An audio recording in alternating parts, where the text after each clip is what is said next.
and welcome. Thank you so much for attending Solution Focused Brief Therapy, Building Good Questions in Session webinar featuring Elliot Connie.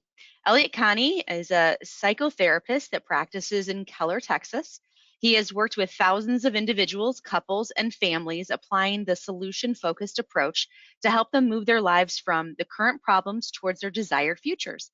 He is the founder and director of the Solution Focused University, an online learning community that also conducts training to help professionals master the solution-focused approach in their work.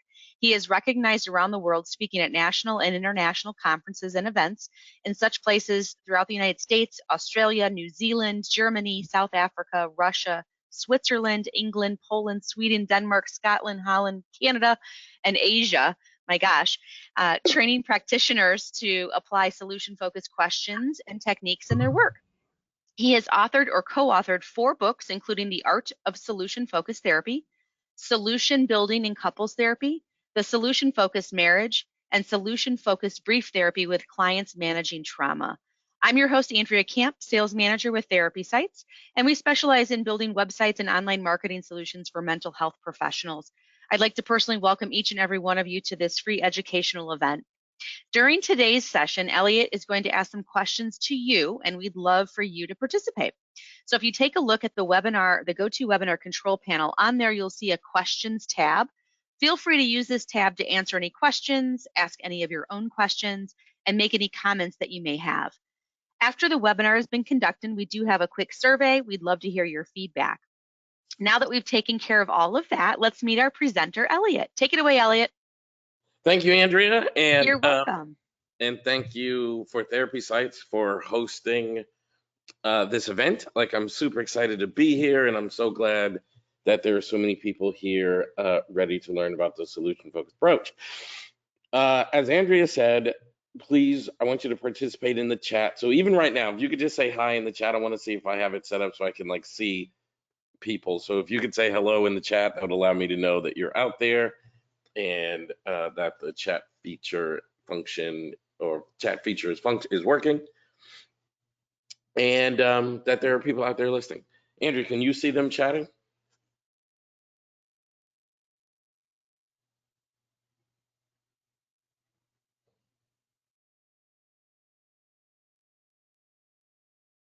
Hello?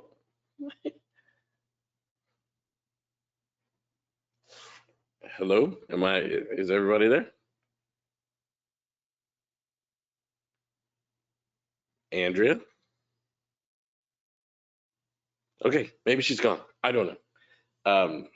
I hope everything is okay and that all the people can hear me, because I can't see anything going on in the chat and I can't hear Andrea. All right, so I'm just gonna assume that everything is working, and if something's not working, I'll be told. So I want to talk about the title of this lecture before I do anything else, and I only have you guys for an hour, so I'm gonna go like warp speed through a lot of material. I want to make sure that you guys get as much information as you can in this hour, and my goal every time I give a lecture is for you guys to get some information that you can use immediately in your work. That's very, very important to me. I remember when I first started in this field, I would go to CEU events, and to be honest with you, they were boring, and I felt like the only thing I got was a certificate, and I want to make sure that you guys get something you can actually use in your work. So that's what this lecture is going to be about. And the reason we call it Building Good Questions in Session is because solution-focused brief therapy is a questions-based process. So that means if I'm going to be effective using solution-focused brief therapy, I have to know how to ask the kinds of questions that lead towards client change, which is how we define a good question. A good question is a question that moves the client's life more towards their desired outcome and further away from their problem. I think a lot of people get confused about solution-focused brief therapy, that it's an approach that doesn't focus on clients' problems. That's not true.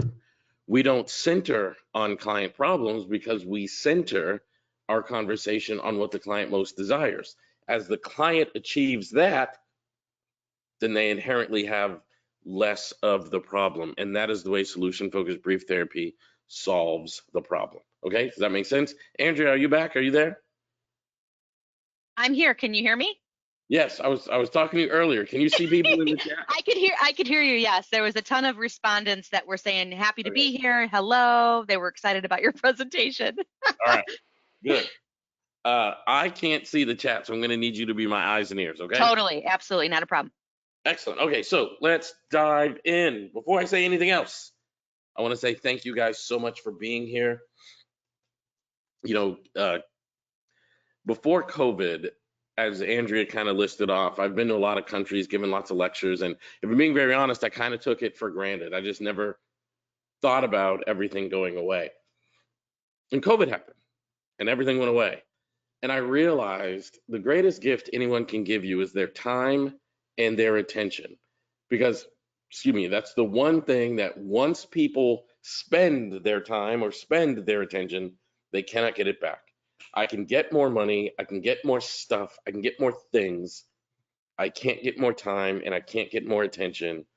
And the fact that you guys are here and spending your time with me, giving me your attention, I appreciate it, I value it, and before I say anything else, I need to say thank you. Now, there are three keys from this training I want you to get. The first one is how to work effectively using the solution focused approach with any client, regardless of their problem. Now, to a lot of people, that sounds like a bold claim, but solution focused brief therapy is not problem dependent, meaning that whatever my plan is, whatever I'm going to do in the session, actually is not impacted by the problem. It's impacted by the client's hope. It's impacted by the client's language. It's impacted by what the client wants to achieve, which means doesn't really matter what the client's problem is, we can still achieve the client's desire. That is very different than traditional psychotherapy, and a lot of therapists struggle with that idea. In fact, people get mad at me. There's no such thing as a cookie cutter approach. I agree. There is no such thing as a cookie cutter approach. I am not promoting this as a cookie cutter approach. What I am saying is I'm going to be doing the same process in each session, and that process will look very different because the language of each client is very different. In fact, the language in each session, even with the same client, is very different. And I want you guys to know exactly how to work effectively using this approach, regardless of what the client problem that they bring to therapy is. Next is how to access your client's strengths and personal resources that could be used to change their lives. This is an approach that is based upon assets, not deficits.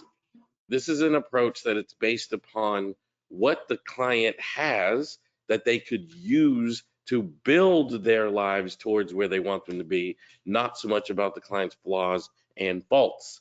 And then lastly, how to make miracles in your work and never be stuck in session again. Now, solution focused brief therapy is very well known for the word miracle question. Even people who are mildly familiar with solution focused brief therapy have typically heard about this thing called the miracle question. I want to be clear here. When I say miracles, I don't mean magic, because what we do is not magic. What we do is very much rooted in science and skill. When I say miracles, I really mean consistent and profound outcomes that the client once thought was impossible. How many of you guys have ever been working with a client and maybe they had a teenager that wasn't behaving well, and when that teenager's life turned around, they experienced it as a miracle? Or how many of you have ever been working with someone who smoked or drank or drugged or did whatever, and then we got that sobered? Like, to them, it was a miracle. So when we say miracles, we just mean like profound and unlikely things that happen in everyday life, that happen to everyday people. We need to be able to produce consistent outcomes that are in line with that, because the clients experience it as miraculous. So in this short time we have today, if I can accomplish these three things, would you be pleased? Let me know in the chat if I can accomplish these three things, would you guys be pleased? We've got a ton of yeses, a ton of exclamation points. Ecstatic. Absolutely. It's going to be Totally. Yes. daunting. It's going to be daunting. I'm going to do everything I can before the top of the hour. It's a very short amount of time, but I'm going to do everything I can to make sure that gets done. And thank you guys so much for participating. So, quick check-in. How many of you guys have ever felt the dreaded imposter syndrome? Like, say me in the chat if you've ever felt like an imposter. And I'm going to raise my hand too. Like, I'm not going to ask you guys to admit anything that I'm not readily and willing to admit myself. We've gotten a yes, me, totally has happened. And how many of you have been worried that a problem may be too big for you to help with? Or how many of you have been stuck in a session while you're trying to think of the right thing to say? How many of you have ever been stuck in a session while you're trying to think of how on earth do I solve this problem? How many of you have ever heard your client's problem and you thought, what on earth am I supposed to do about that? Right? Like, stop For doing that. sure. Yes, absolutely. The reason you feel that way, and if there's one thing I want you to get from attending this workshop today, like if there's one benefit, the one massive thing I want you to get, it is confidence. Clinical confidence is it's the variable we have the most control over, and it has a massive impact on client outcomes. Research study after research study after research study demonstrates that clinical confidence leads towards better outcomes more consistently than anything else. But the reason we struggle with our confidence is when we go to graduate school, we're actually not taught to be confident. We're actually not taught the skill of psychotherapy. And I'm not saying that to bash graduate programs. I'm not saying that for difficult reasons. When we go to graduate school, we're taught theory. We're just not taught the pragmatic skill of building a session. And that's what I want to go deep into here today. Now, I'm going to go through this really quickly. I want you to know who we are. Andrea let you know that I founded an organization called the Solution Focus University. We have since changed our name to the Solution Focus Universe. And excuse me, right here, you see one of our trainers. I'm going to go from right to left. That is Cecil Walker. Next to me on my right, on the left of the photo, is Dr. Adam Frower. And then you see myself, and then the woman to my left, that is Anna Francis. She is the CEO of the Solution Focused Universe. And how it started with me and Dr. Adam Frower. Way back in 2010, we started meeting every week on the phone and just trying to get clarity on what solution-focused brief therapy is. We wanted to understand this approach. When we were studying this approach in school and reading books, all we were learning about was theory. All we were learning about was technique. But theory and technique aren't enough to create healing in someone's life who is hurting. And we wanted to really make a difference in our clients' lives. And we started diving deep into what is solution focused brief therapy and how do you do it. In time, we launched the largest training organization in the world dedicated to solution focused brief therapy, which again, we call the Solution Focused Universe, or the SFU, where we train tens of thousands of therapists every single month. We have an online community that has the largest library of solution focused brief therapy training material. We do live coaching every month, like lots of things. I say all that just to let you know we are super duper dedicated to helping solution focused brief therapy spread across the world. And in fact, one of the things we're really, really proud of is these days solution focused brief therapy is exploding in popularity. I'm working on a television project. I have a podcast on iHeartRadio that is in the top 15 of mental health podcasts on Apple Podcasts. And lots of celebrities are getting really interested in solution focused brief therapy. That's me with Tiffany Haddish. That is me with Billie Eilish at the Barbie movie premiere, which was a real cool thing. I got invited to the Barbie movie premiere. That is me talking to Jimmy Kimmel. And I was on the set of the movie Bad Boys 4 because Will Smith wanted to meet me. And Will Smith wanted to learn about solution-focused brief therapy. Now, I'm not saying any of that to brag or boast. I'm saying that for two reasons. Number one, to introduce myself. Some of you out there might not be familiar with my work. You might not have read any of my books. You might not be familiar with who I am and what I do. This might be your first lecture. But number two, I want you to know that solution-focused brief therapy, it's becoming the most requested and asked about approaches in the world. And these are some of the reasons why. Does that make sense? So let me do a quick check-in. That makes sense, everybody? Everybody following? Yep, we're following along. Perfect. Okay. Oh, shoot. Ah, look at that. Okay. So we use the word evoke a lot. Now, think about if I've got a client. Oh man, okay. This is going to be hard to explain. So I'm gonna do my best here. If I've got a client and let's say they are struggling with depression, okay, I'll use depression as an example. This client is really struggling with depression. Um, Life is really hard for them. And I ask them like, what are your desired outcomes from the therapy? I'm going to go into later on why that's such an important question, but it's a question we ask every single client in the first session. Um, what is your desired outcome from the therapy? If I ask that question to someone and they're struggling with depression, and they say, and I'll just be like use a really clear example, even though I'm very aware therapy doesn't always happen this clearly, and they say, I'd like to be happy. I have to believe that happiness is a skill set they possess, and it's my job to evoke it. We get ourselves into trouble when we think, oh, this is an unhappy person. They don't know how to be happy. So I have to show them how to produce happiness.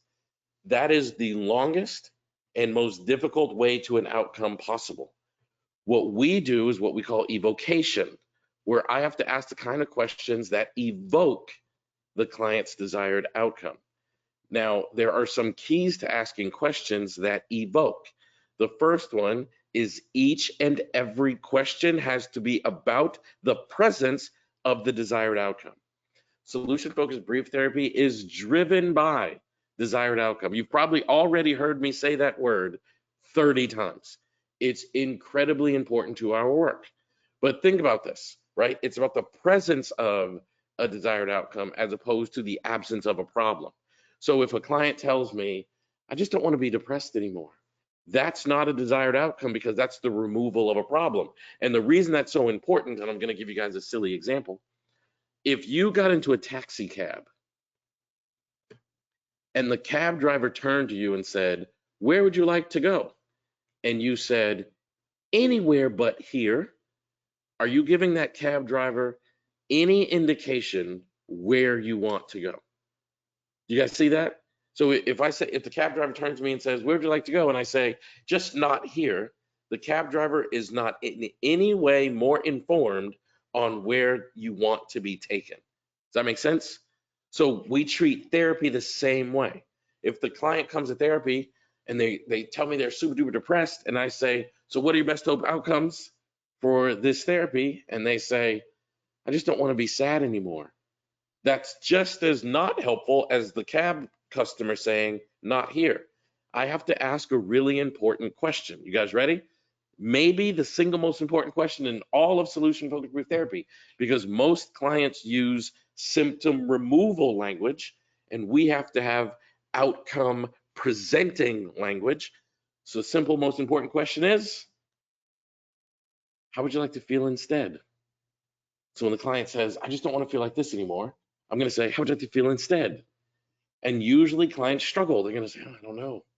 Because they spent so much of their time thinking about removing the symptom that when I say, how would you like to feel instead, they have to start thinking.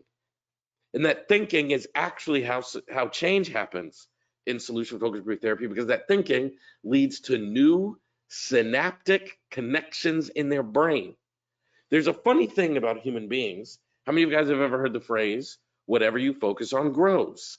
Even if you focus on it for the purposes of removal, it's still going to grow. If I focus on not smoking crack, that means crack is constantly on my mind. But if someone says, what would you like to do instead? And you're like, I don't know, I haven't thought about that. All I thought about was removing crack. then the questions become, what would you like to focus on instead? And then the client has to think about it. I'd like to focus on my kids. I'd like to focus on my relationship. I'd like to focus on my job. I'd like to focus on me being the best version of me, or whatever it is. Then once you're focusing on that, it doesn't inherently connect you to the problem. It connects you to the outcome that you're looking to achieve, which drastically increases the likelihood that you will be able to achieve that outcome. You guys following me? Yep, totally. Perfect. Okay. So that's like a big concept is what is this evocation thing? You've got to believe that everybody you talk to has it within them to be successful regardless of what they've been through, regardless of what they're trying to achieve. They've got these inherent skills and traits that can allow them to be the best version of themselves and achieve the outcome that they are seeking. And we have to connect. We have to be connected to the client's resources that could make that outcome a reality. You know, people come to therapy with problems. There's no doubt about that. That's the nature of this job. That's the nature of this work. But they also come to therapy with the solution. They also come to therapy with everything they need to be successful. It's our job to connect our questions to those resources, right? It's our job. And I'll tell you a really quick story what I mean by that. I saw a client, he had done several deployments to the Middle East, and he was like a special forces guy in the military. And he came back and he said, I'm really sad and depressed. I feel like a fish out of water. Never forget him using those words. I feel like a fish out of water. His wife was unhappy with him. He was anxious. I mean, he just wasn't the person he was when he left. And then one day in the therapy, he said to me, I feel like I have all of these skills that I acquired during my years in the military as a special service person, and these skills are no longer useful. I can't do anything with them. I asked him what the skills were, and he told me, like, I can track people, and I mean, he just went on and told me these skills. And I said, I wonder what would happen if you found a role in the civilian life where you could use these skills. And he said, I just don't know what that role is. I said, I don't know either. But what difference would it make if you found a role in the civilian world where you could use those skills in the way that you have before? He said, man, I don't know what it is. And that became our conversation. We just kept talking about his skills and about his skills and about his skills. About a month later, he and his wife came back to therapy, and she said, he's back to being the man I fell in love with. She said, I don't know what you did, but it triggered something in him, and now he's back to being the man that I fell in love with. So I asked him, what did you do? And this is going to sound so crazy. I live in Texas, okay? My therapy practice is in Texas. And he had a friend who wanted to go hog hunting. In Texas, hogs, just like most places, I suppose, but in Texas, hogs are a nuisance, and there's no like hunting season for them. You can just go hunt them year round. And a friend of his asked him to go hunting with him, and he didn't want to go, but he remembered our conversation, try new things, see if you can find a place to apply your skills, blah blah blah. So he went hunting, and he realized that he was better at finding the hogs than anyone else because he knew how to track things. So now, for the last few weekends, he charges groups to go into the woods and find these animals for them to hunt. And he's like, I now have a use for my skills that is not violent, that does not get me in trouble, that makes me feel worthwhile and valuable. And once you feel worthwhile and valuable, the wife is saying that's the version of him, because he wasn't sad and depressed and felt useless and low self-esteem and blah blah blah. He was now triggered to feel like the better version of himself. But that only happened because we were willing to have a conversation about his resources. And guys, I want to tell you, every single person has resources. There's no such thing as a person without resources, regardless of what their problem is, how long they've suffered with it, how big the problem is. Everybody has resources. In order to do this, you have to get good at asking the next question in the sequence. Now, I want to be very clear. I did not say the right question. You just have to ask the next question. Now, is there anybody out there, and you can just be honest, like this is a place where we'll be honest with each other. Has anybody out there ever tried to apply solution focused brief therapy in their work and struggled to get success? Has anybody out there ever like attempted to do it and you struggled to get success? Maybe you got in your own head, maybe you got stuck trying to think of what you should ask or say, but anybody struggle? We have a few people that have said yes, it's happened. Yep. Yes. Yeah. Well, the reason you struggle, I keep telling you guys, I want to focus on strengths and resources. That's true for my clients as much as it is true for you. But the reason you struggle is because you're an overthinker. How many of you guys would admit to being an overthinker? And what overthinkers tend to do is we get all up in our heads about trying to figure out that perfect thing to say instead of just letting the conversation flow. How many of you guys would admit to being an overthinker? We had a couple yeses. Then if we only have a couple of yeses, then the rest of you guys are fibbers. Because the reason why you guys are so successful and you're sitting there right now with your doctorate degrees and your master's degrees and your clinical licenses and all of those things, the reason why you're able to do that is because you have such an incredibly powerful brain. You are elite. You are amazing. You are remarkable.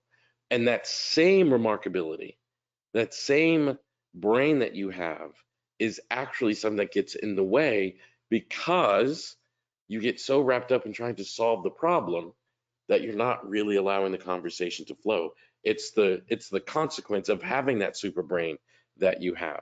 But in order to do this well, I need you to slow down. I need you to get into a flow state, and I need you to just ask the next question in the sequence. And you have to stay sharp and hone these skills. I think a lot of therapists, we don't treat psychotherapy as a skill. We treat it as a theoretical orientation, but it's actually a skill. It's just like any other skill, like karate or cooking, or you know what I mean? It's a skill. And in order to get good at it, you have to hone it. You have to work at it. And I think too often we go to a training, we go to a conference, we attend a workshop, and we think, okay, now I learned about that. And we even have a term for it. We call it building your therapeutic toolbox. It's like, okay, now I have that tool in my toolbox, so we're good. But that's not true, guys. That's not true. Even a plumber who walks around with a literal toolbox, they've put forth a lot of hours to get good with those tools. I am begging you guys to start viewing psychotherapy as a skill that you have to practice and hone in order to make a difference in people's lives. So, what makes solution focused brief therapy different? First, each and every conversation is different. As I said earlier, this is not a cookie cutter approach. The conversation is different because the language is different. The language is different with each and every client, and the language is different in each and every session. And it builds towards what the client wants using their resources. And the focus is on the details of change, not the problem. I'm going to admit something that's probably a little bit embarrassing, but I am these days taking my health and fitness more seriously than I have in the past few years. I admit and acknowledge I could probably stand to lose 20 or 80 pounds. So I'm trying to make healthier decisions. Do you think it's helpful to focus on the burger I don't want to eat, or to focus on the outcome I want to achieve? To focus on the six-pack abs or the improved health signals and focus on my clothing fitting better or whatever it is. That's what this approach is about. It's about focusing on the outcome. When you focus on the outcome or the details of change, it immediately makes you stronger, more focused, and more resilient. I can prove it to you guys. Like I said, all of you guys out there with your doctorate degree or your master's degree and your license, what got you through that, you didn't focus on the papers you had to write and the tests you had to pass. You focused on how badly you wanted the degree. You focused on the way that the degree would change your life. You focused on how that license would change your life. You focused on that private practice you wanted to open. You focused on the agency you wanted to work at. You focus on the outcome, and that's what this approach does. So again, it's not a cookie cutter.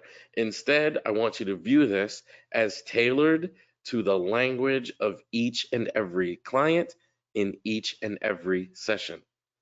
And the keys to using this approach effectively. So we're a little over halfway through. Are you guys following me so far? I know I'm going really fast and giving you guys tons of information. Are you guys following what I'm putting down? We've got a bunch of yeses. Yep, yep, Perfect. yep, yes. Okay, so keys to using this approach effectively.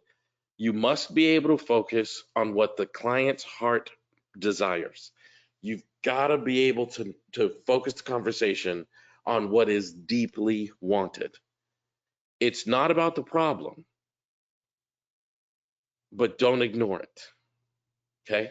And when I say that, I mean, like, I think people misunderstand a focus on outcomes for ignoring problems. But if you ignore the client problem, then they're going to think you're not listening to them. And if they think you're not listening to them, it doesn't matter what you're doing, it's not going to be effective. So listen to the problem. So if I say to a client, what are your best hopes from our talking? And the client says, I don't have any hope. My wife left and my job fired me and my dog died and no one wants to love me. I'm not going to go, so tell me your best hopes. I'm going to say, man, that sounds really difficult. I don't even know how you woke up this morning and got yourself dressed and got to my office. But since you're here, I know you want something even if it's hard. What would be the kind of outcome that you and I could produce that would let you know coming here was a good idea? Do you see how I attended to the problem using empathetic language and conveyed to the client I heard them, but shifted the focus to, but what outcome do you want to achieve? Do you guys follow that? Let the questions do the work. Don't do the work for your client. And be sure to connect each and every, be sure to connect with each and every one of the questions to the client's desired outcome. I said that weird. Be sure to connect each and every one of the questions you ask the clients to their desired outcome. The desired outcome is the most centralized part of the conversation. So if the client says, I want to be happy, then all of my questions have to be, what would you notice when you were happy? What would your wife notice when you were happy? What would your boss notice? What would your best friend notice? What would your kids notice? What would you notice? What would you notice when you first woke up? What would you notice as you were on your way to work? What would you notice when you got to work? So all of it is about the presence of happiness. Okay. So maybe the most important diagram I could share with you in solution focused brief therapy is this diagram here that was developed by myself and Dr. Adam Frower. We call it the solution focused brief therapy diamond. All solution focused conversations happen in 3 steps. The first one is desired outcome. The next is description, and the last is closing. You can see that on that in that green image to the left of the screen. All conversations must first identify desired outcome. In follow-up sessions, we can review the desired outcome, but it starts with a focus of the desired outcome. Second is the description. The client will engage in a description of the presence of the desired outcome. And then lastly is a closing. We end the session in a very specific way in solution-focused brief therapy. We're not doing an assessment. We're not giving homework. We're not giving tasks. We're just wrapping up the session in a way that allows the conversation to be the change. My good buddy, Dr. Adam Frower, is often saying The conversation is the intervention. And in solution focused brief therapy, we allow the conversation to be the intervention. Now, I want you to focus to the right of this diagram. You'll see a diamond shape, which is why we call it the solution focused brief therapy diamond. And the first thing we do is we identify the client's desired outcome, usually by asking, what are your best hopes from our talking? Then there are 3 ways to do a description. What is the history you have with that desired outcome? And by the way, if the client says they have a desired outcome, then that must mean at some point in their life, they had a taste of it. Maybe not forever and maybe not super intense, but you can't crave something you've never had. Okay, so at some point in their life, they've had a taste of it. Next is resources for the outcome. We can ask client conversations about what resources they have that could make their desired outcome become their reality. And then lastly is the future of the outcome. Most people are most aware of this kind of question in solution focused brief therapy because the miracle question is a future of the outcome kind of question.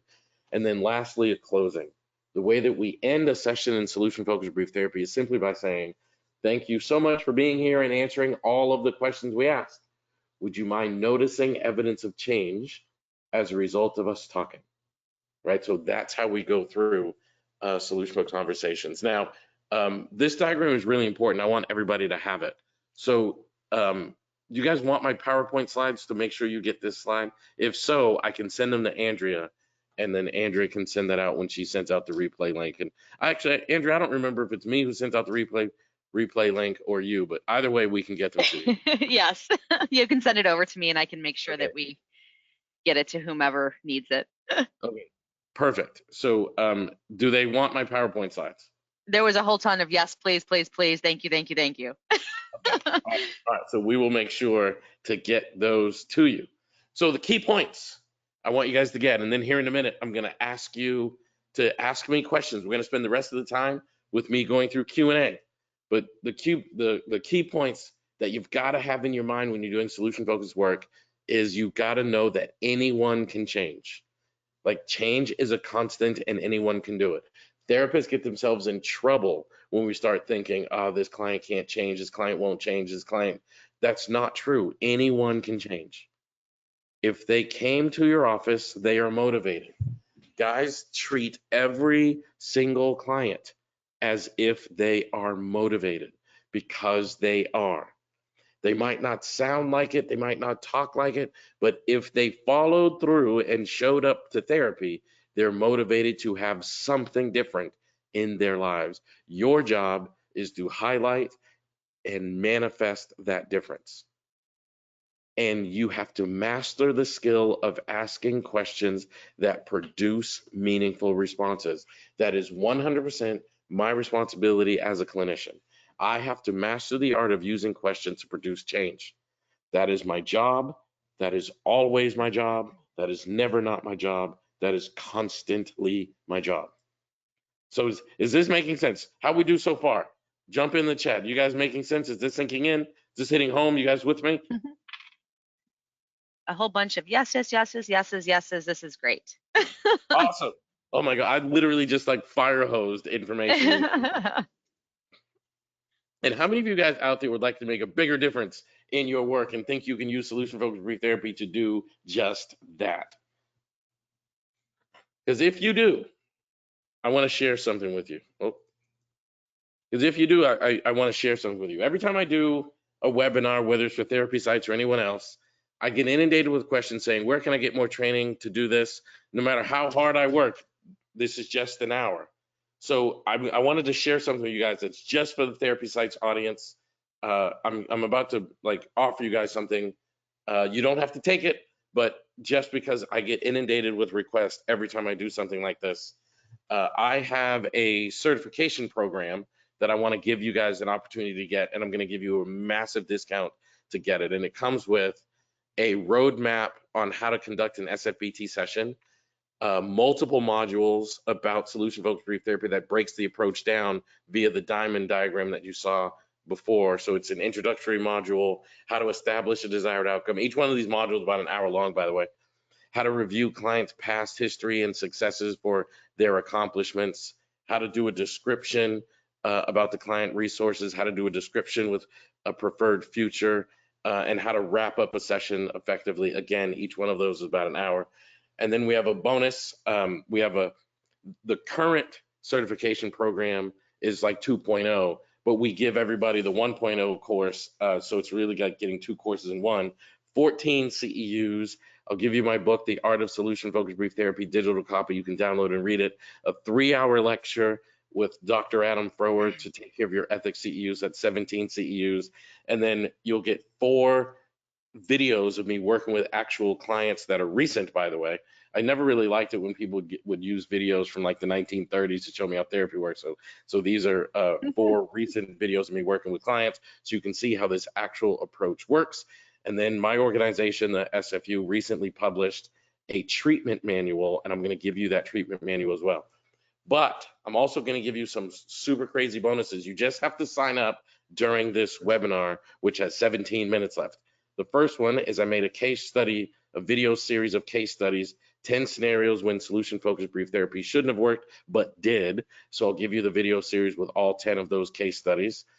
I call this heart work. The work that we do is heart work. And it's a really long explanation why I call it that, but we have to do this work from our heart. And I think you guys are so important. The healing work you do is so important, but we're not taught how to run businesses. So I have a course called the Heart Work Business Course, where I teach you how to be wildly and financially successful in this field. It's about 10 hours of content. I'll give you that for free as a bonus. I also have another course that's another 6 hours of content. And I don't know if you're counting, but we're somewhere around 35 CEUs now. It's called The Power of Language in SFBT. It's literally one of the favorite courses I've ever put together. I'll give you that for free. And then a replay of our 2023 annual conference we had guest speakers. So myself and Adam Frower hosted the conference, and then Tiffany Haddish, Antoine Fisher, and Mem Eichler Rivas were the guest speakers. It was an amazing event. I'll give you the replay for that too. So that's 12 more CEUs. Awesome. And there's the treatment manual, and all of that, everything you just saw, is $197 today. Now, the regular price for all of this is $497 on my website, and it doesn't have any of the bonuses. But if you buy it today, I'm slashing the price to $197 just for the Therapy Sites audience, and you get all of those bonuses that I just listed. Andrea, can you post the link in the chat, because I can't do it. Yep, I did it. Yep, I did that, and I also posted your website address as well, so that if in case anybody wanted to go to your website. Yep. Perfect. Now there's a QR code on the screen. Scan me. Just hold up your phone to that thing. There's the link on the screen, and I'm gonna leave this offer open for the next 14 minutes. I want you guys to have it, please. This is like hugely groundbreaking. So I'm going to turn it over to Andrea. She's going to say some things about Therapy Sites, and then I'm going to take your questions. Awesome. I don't know if you were able to get those slides in the end of your slide presentation, but we'll let the audience use the QR code. But thank you so much, Elliot. What a great presentation. You shared so much valuable information about building good questions in session. At Therapy Sites, we work with mental health professionals to help them create a professional looking website and ensure they can be found online where and when their clients are searching in order to help increase new client acquisition.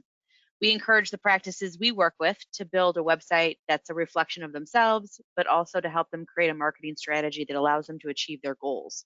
Our solutions make it easy to schedule appointments online, create a network of referrals via social media, and even the ability to interact with clients from virtually anywhere from our telehealth platform. As a special thank you for being here today, we are extending a special webinar offer where you can receive 2 months free of our website hosting and search engine optimization services. We also have a poll. So take our poll if you'd like us to contact you to learn more about Therapy Sites and see how we can help attract more new clients to your practice. You can also send us a quick email at webinar@therapysites.com, or feel free to call us at 866-255-8745. Feel free to provide us with any feedback about our event today via the post webinar survey we'll be sending out. We really appreciate everybody taking the time to participate in our webinar event. I'm going to go ahead and post our contact information and our phone number in the chat of this as well so that you guys have it. So let me just send that off to everybody. Perfect. Thank you. So you can see that some of the slides here, it's just recognizing our offers and our contact information as well as our QR code. So if you are interested in more information from us on the therapy site side in regards to website solutions, feel free to contact us either via email, phone number, or even the QR code. We try to make it as easy as possible. So thank you for attending. We do have some questions. I know, Fire Elliot, away. Fire. I know you said that you were willing to spend the last couple of minutes answering questions. So let me get back to the questions section so that we can take a look at those. So let's see, will we be getting CE credit for attending? Well, I I believe think, you're offering a whole slew of CE credit through your offering. So I think we can answer that. and that's an Andrea question because this is a Therapy Sites event. So if Therapy Sites offers CEUs, that's great. But I gave you literally, you can probably get about 45 CEUs for less than 200 bucks. So Yes, uh, yes, yes, yes. Couple other questions. Does this method work well with traumatized clients? absolutely, yeah, yeah. That's a really good question. So I think sometimes in our field we do this weird thing. I'm trying to think of how to word this. We do this weird thing where it's like, my professor told me that you have to do EMDR for trauma, but that's not true. The most impactful thing on trauma is hope. And solution focused brief therapy is a very intentional approach on working with hope and thus is effective with trauma. And there is a boatload, a mountain of research demonstrating the efficacy of this approach with trauma. So, yes, solution focused brief therapy is effective with trauma, but it goes back to the thing I was saying before. You have to have clinical confidence. If you go into the session and the client says, "Oh, I had this really horrible trauma happen in my life," and you think, "Oh, I'm not sure this will work," then it's significantly less likely to work. But if you really believe that this can work, and you know that there's research supporting it, and you know that you can do it, and you know that the client can change, then the client is likely to change. So yes, this approach is very effective with clients who are experiencing trauma. Remember earlier I said it's regardless of the client problem. And I mean that. So any of those questions that are like, does it work with this or that or this or that? Go back to what I said earlier. It is regardless of the problem. And there have been multiple meta-analysis studies trying to find what solution-focused brief therapy is best with and what solution-focused brief therapy is less effective with. And they consistently continue to find that there's no clinical problem that doesn't benefit from experiencing solution focused brief therapy. And the reason that's true is because there's no clinical problem that doesn't benefit from an increase of hope. And that's exactly what solution focused brief therapy does. Awesome. One of our earlier questions, let me get back up to the top here. What if they have unrealistic outcomes? You'd have to explain to me what an unrealistic outcome is. I think the best outcomes are unrealistic. Albert Einstein has a quote that says, "If a dream is not absurd, it is not worth pursuing." So I would need some clarity on what an unrealistic outcome is because I actually think the more Yeah, unrealistic, the better. awesome. That's a great answer. Let's see. We had some feedback earlier on in the session where you were asking, just some of the participation, and it just says, I wouldn't have ever looked at it that way. And so I think that it's great that you're enhancing people's understanding that it doesn't always have to be what it is today, that it might be something different and that Yeah, there's new things absolutely. to Like learn. like we have to open our minds, I think. And this is probably the saddest thing I'll say. And I'm not trying to bash, criticize, or insult any of our training programs. I loved my master's studies. I loved my professors. But the simple truth is they taught us about problems and not about people. They taught us about techniques and not about change. We didn't learn how to actually manifest change. We just learned theory. And look, I'm going to tell you, I travel a lot, like a whole lot. As I'm sitting here doing this webinar, I'm in Los Angeles, just off of Hollywood Boulevard, and I'm going back on a plane on Saturday morning. If I invited some of you on the plane with me, I'm guessing you'd like to come. I'm going to Durango, Colorado to spend a couple of days. in a beautiful place. I'm going to do some work while I'm there, but I'm going to be in a beautiful place. If I invited some of you to come with me, I'm betting some of you would want to come.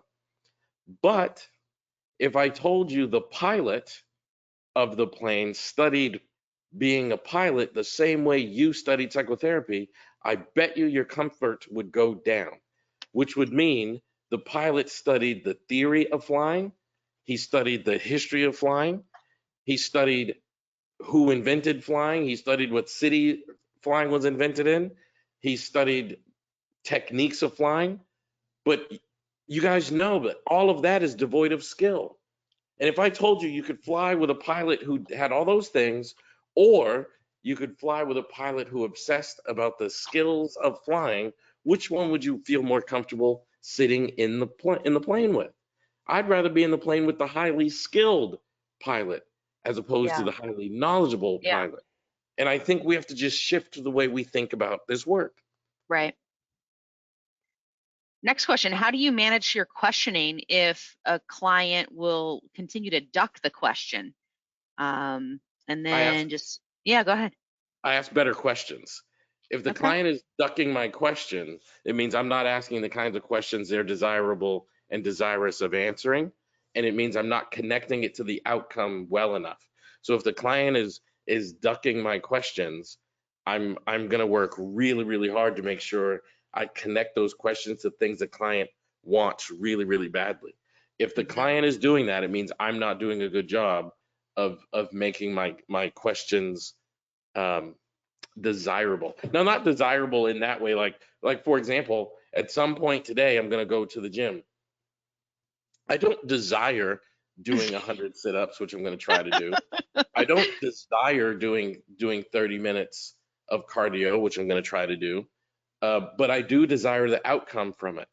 So if the Right. client is ducking my questions, it means I'm focused too much on the sit-ups and not enough on what they will get from doing the sit-ups, if that makes Right. sense. Right.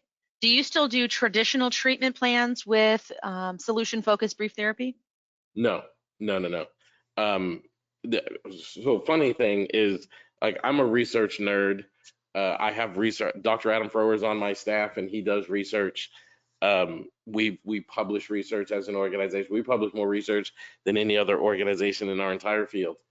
And there has never been a single research study ever in the history of our field ever that said treatment plans increase outcomes. So we have to ask ourselves, why do we do it?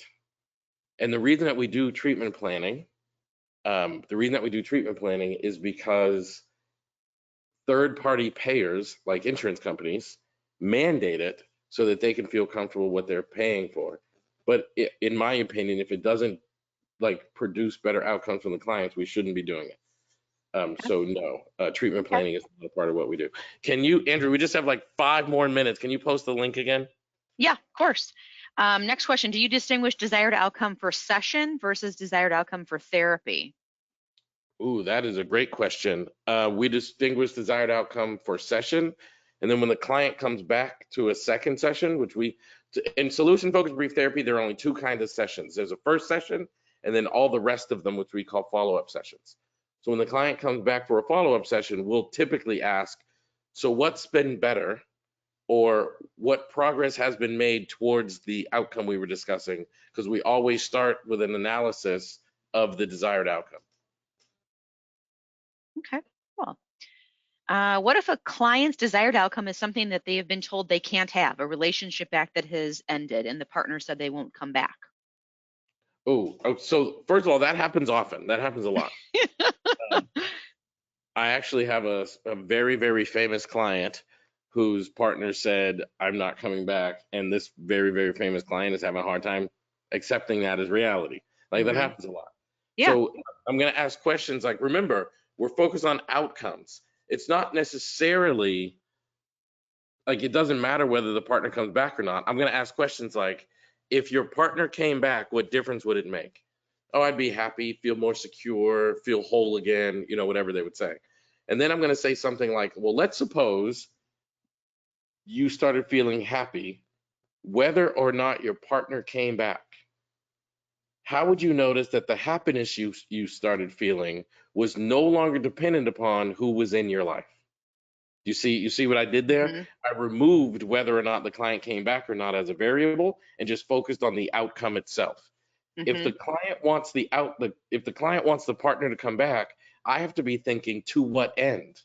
So if the client were to came back, what outcome would you get from the client coming back? And just for ease of this example, well, I'd be happy.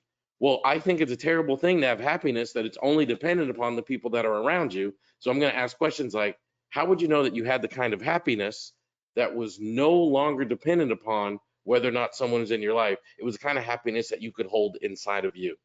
Right. Okay. Let's see. I know we only have like a couple of minutes left. What are similarities and differences between solution-focused brief therapy and coaching?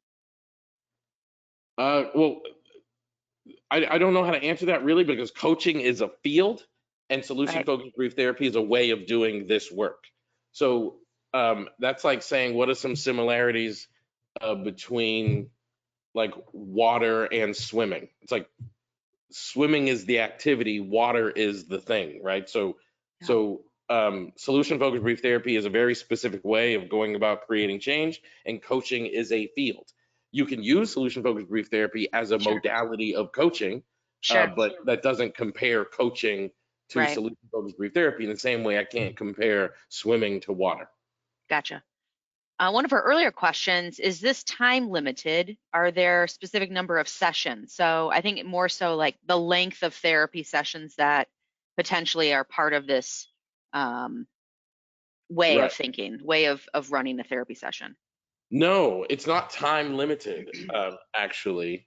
I think no good therapy should be time limited. However, this does achieve outcomes quicker. According to research around the globe, clients get to successful ends between 3 to 6 sessions when you're using solution focused brief therapy.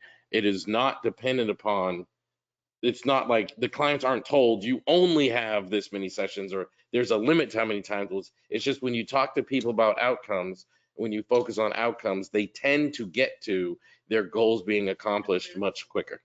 Right. Let's see. Working with antagonist type personality styles, do you believe they can change? Say that again. Working with antagonist type of personality styles, do you believe they can also change? Yeah, everybody can change. The moment you believe someone can't change is the moment you should stop being their therapist. So you have to believe that everybody can change. And by the way, they wouldn't have come and talked to you if at least in part they didn't want to change. So Fair. make sure, I don't care what, they could be bipolar type 10, they could be Yeah, borderline personality disorder, clinical depression, addicted to every single drug on the planet. If you don't believe they can change, you have disqualified yourself from being their therapist. fair enough. Last question, and I thought this is fitting because this will be the last question since we've come to the end of the time. Those that are interested in participating in your training session that you have, I did Yes, list the course link there for. Does everybody have until the end of the day? I think you mentioned that we just had until the end of this session, but I did. didn't. I did have until the end of this session. If you guys need it to, we can leave it open until the end of the day today. Awesome, awesome, perfect, And I'll tell my team, I'm going to tell them right now to put awesome a countdown on the page to leave it open. for the day. Yep. Awesome, awesome. And if you want to send me the slides, that would be great. If anybody's interested in those, there will be a recorded session available that will have the recording of the session as well as all the slides. It'll show like the screen that Elliot went through for the entire session as well. So Perfect. if you guys need anything, obviously feel free to email us at webinar@therapysites.com or call us at 866-255-8745. And I also did post again the link for Elliot's website as well as his courses. Elliot, Thank thank you you so guys. much. I really appreciate it. Andrea, thank you for having me. Love you guys. Thank you. Thank you. Awesome. Thank Have you. a great summer. Thank you so much. Okay. Bye bye, All everybody. right. Bye-bye, everybody.